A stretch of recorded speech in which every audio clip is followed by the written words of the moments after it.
Hi there.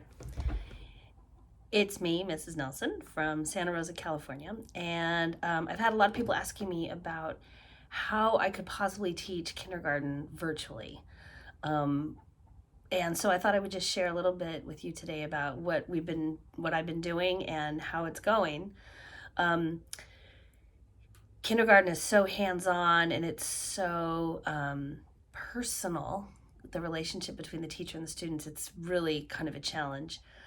Um, But first of all, I really felt strongly that the children needed to have their own materials and their resources that they were used to using from the classroom. We were, you know, in lockdown. Teachers are considered essential workers, so we were allowed to go to school for 1 hour, one day at a specific time, and we were all spread out so that nobody was on campus at the same time.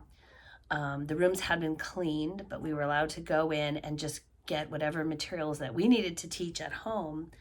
But I felt it was really important to get the students' work as well.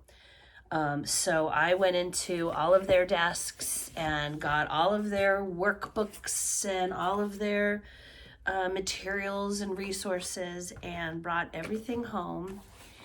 My car was full.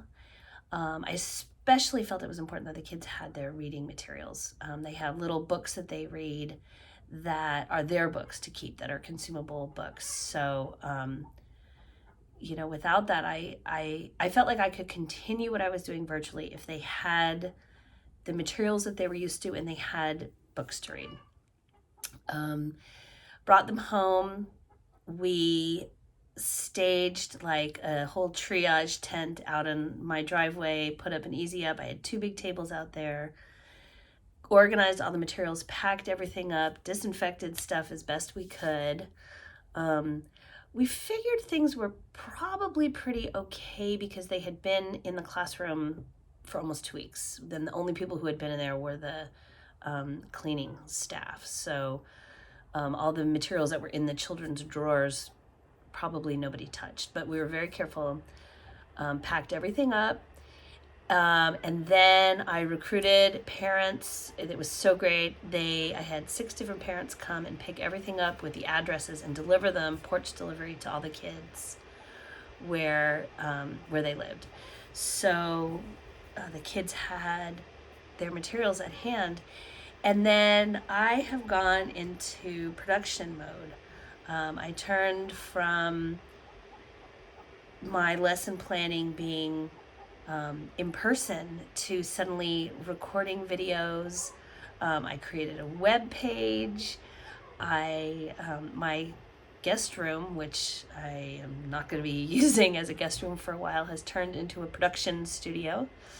Um, I've learned how to connect with my students via Zoom, and I learned how to upload videos. I have a YouTube channel and followers, and like, who knew? So it's been quite the journey.